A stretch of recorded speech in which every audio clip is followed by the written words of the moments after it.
Hi, this is Sai Sairam.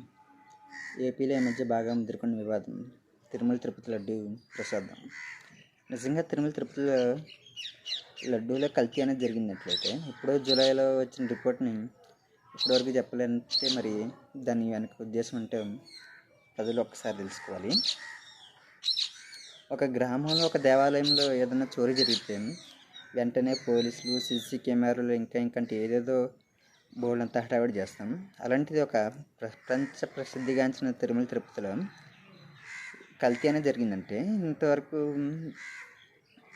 దాన్ని ప్రవేశపెట్టకుండా చంద్రబాబు నాయుడు గారు ఆయన గవర్నమెంట్ మరి ఇప్పుడు ప్రవేశపెట్టారు. దాని వెనక మరి ఎటువంటి రాజకీయ కోణం ఉన్నది ప్రజలకు తెలియాలి. నిజంగా తిరుపతి లడ్డూల కల్తీ అనేది జరిగిందంటే తిరుపతి దేవస్థానం అనేది ఒక హిందూ మతానికే కదా, దేశంలోని ప్రపంచంలోని హిందూ మతానికి ఒక ఆదర్శం. అలాంటి తిరుపతి లడ్డూలో కల్తీ అనేది జరుగుతుంది ప్రపంచం మొత్తానికి తెలిసి లేకపోతే సిబిఐ ఎంక్వైరీయో లేకపోతే సుప్రీంకోర్టు రిటైర్డ్ జడ్జితో విచారణ జరిపించాలి. కానీ మన చేతిలో ఉండే సిట్టుతో విచారణ అంటే అది ఎంతవరకు కరెక్ట్ అనేది ఒక్కసారి ఆలోచించాలి. గతంలో స్కిల్ డెవలప్మెంట్స్ కేసులో చంద్రబాబు నాయుడు అరెస్ట్ అయినప్పుడు కూడా ఇదే సిట్ను టీడీపీ నాయకులు, టీడీపీ లీడర్లు, ఏబిఎన్, టీవీ5, ఈటీవీ మొత్తం అన్ని ఛానళ్ళు కూడా సిట్ అనేది ఒక రాష్ట్ర గవర్నమెంట్ ఏ ఆట ఆడమంటే ఏ ఆట ఆడుతుంది. సిట్ అంటే సిట్, స్టాండ్ అంటే స్టాండ్. ఇది కరెక్ట్ కాదు. ఇది ఒక రాజకీయ నాయకుల అవసరాల కోసం ఏర్పాటు చేసుకున్నదే సిట్ అన్నారు. మరి ఇప్పుడు అదే సిట్తో విచారణకు ఆదేశించారంటే మరి దీన్ని ఏమనుకోవాలి? మీరు సిబిఐకి ఎంక్వైరీకి ఇవ్వచ్చు కదా. సిబిఐ అనేది సెంట్రల్ గవర్నమెంట్ పరిధిలో, సెంట్రల్ గవర్నమెంట్ నడుస్తుందంటే ఇప్పుడు చంద్రబాబు నాయుడు గారు. దేశంలో నిజానికి మోడీ ప్రధానమంత్రి అయిన షాడో పిఎం ఎవరంటే చంద్రబాబు నాయుడు గారు.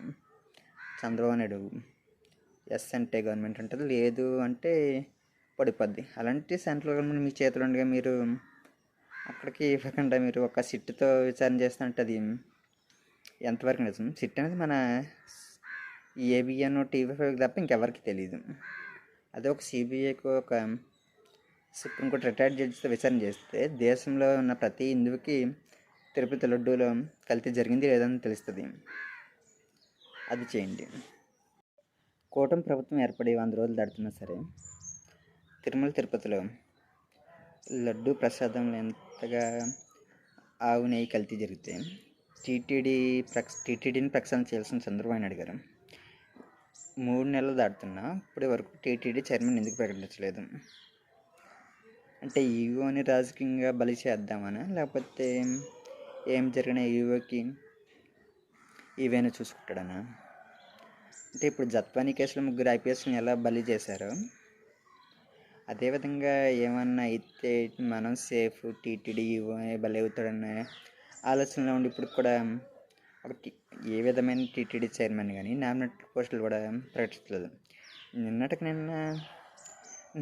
కార్పొరేషన్ పోస్టులు, నామినేటెడ్ పోస్టులు ప్రకటించారు మీరు. ఇప్పటికి కూడా టీటీడీ చైర్మన్ ఎందుకు ప్రకటించలేదు? నిజంగా తిరుమల తిరుపతి దేవస్థానంలో లడ్డూలో కల్తీ అనేది జరిగితే టీడీపీ, జనసేన, బీజేపీ కార్యకర్తలు సంప్రోక్షణలు, పాశ్చాత్య దీక్షలు, రామాలయాల మీటింగ్లు కాదు, సిబిఐ ఎంక్వైరీకి డిమాండ్ చేయండి. అంతేగాని ఏదో ఒక అధికారంలో ఉన్న నాయకుడు, మన నాయకుడు చెప్పినట్టు ఏది పడుతుంది నమ్మి హిందూ మతాన్ని ఇతర మతాల దగ్గర తప్పు చేసే విధంగా మాట్లాడకండి.